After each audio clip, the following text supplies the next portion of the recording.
For today. The topic is African American History Month as well as Women's History Month. And again, we're talking to Dr. Gloria Pillow. Dr. Pillow joined us during the second segment. And Dr. Pillow, as we started in that second segment, let's sort of pick up where we left off. I think you were giving us some information relative to what we might consider to be strong individual black females in a real sense. And so let's talk about it from that perspective. Women, and specifically Dr. Haney, mothers, and that was very deliberate.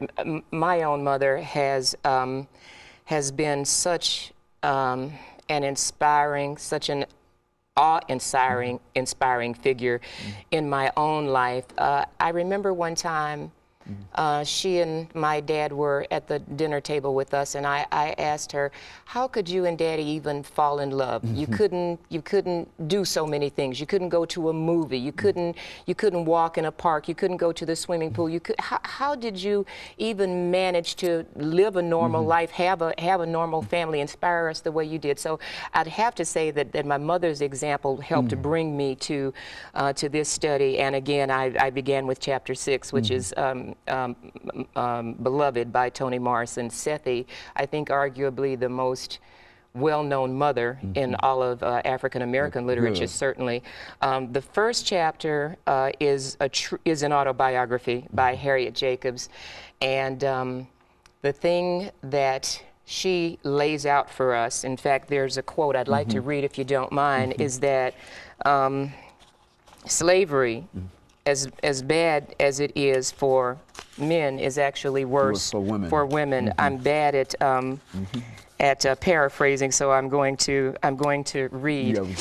Slavery is terrible for men, but, and this is emphasis, it is far more terrible for women. Superadded to the burden common to all, they have wrongs and sufferings and mortifications peculiarly their own. It's interesting that she used the term peculiar, since slavery is widely known as the peculiar institution. Very good. At age 14, she says, the war of my life begins. The sexual assault is what she's speaking of, and this is what the female slave, above all the other indignities, has to fear and has to suffer. This woman never wanted to be a mother. She was forced into being a mother. Once she had her children, she actually wished them dead, in a sort of foreshadowing of Toni Morrison's novel, wherein the mother actually kills them. She doesn't, of course, want her children not to live. She doesn't want them to live under the conditions of slavery. She undergoes an incredible period in her life after her grandmother abandons her upon finding out about her first pregnancy, which, of course, she had no control over.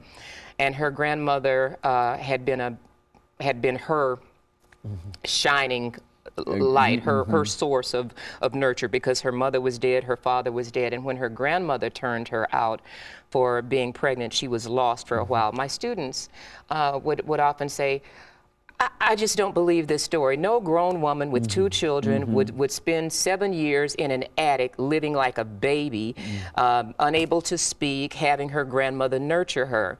And that was her condition, huh? That was her condition. Again, I look towards psychoanalytic theory. Again, no friend of black people in its history. But the insights, again, in terms of the psyche, are so important. What I helped explain to them was this young woman's grandmother, her maternal figure, could not accept the reality of her own slavery. Therefore, she told her, slavery is God's will. So we simply must live under the will of God. When her son escaped to the north, she grieved as though he had died. There wasn't enough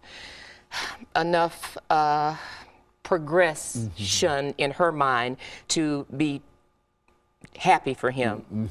At one point, the money that she was saving, conversely, for her children's freedom, $300, was an amount that she loaned to her mistress, so that the mistress could buy a pair of candelabra.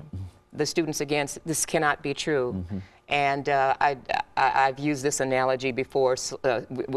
We would study slave narratives, and the slave was sent by the master. The slave was sent by the master to go across town to pick up a suit from the cleaners, and the students incredulously would ask, well, why didn't he just run away then? And I would answer them, if you can't imagine a thing, then you can't do it. Good. If you can't imagine freedom, like the bird in the cage once the door is open, like the elephant whose tether is no longer there. If you cannot imagine what it means to be free, then you can't. You're still enslaved. You're still enslaved. So psychologically, that's exactly. And this is what happened with this woman when she found a way to hide herself in the attic.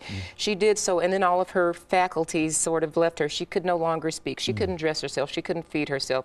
Her grandmother, who had re-welcomed her into her bosom, took care of her like she was a baby. And that's the point I would help my students get to. She psychologically regressed to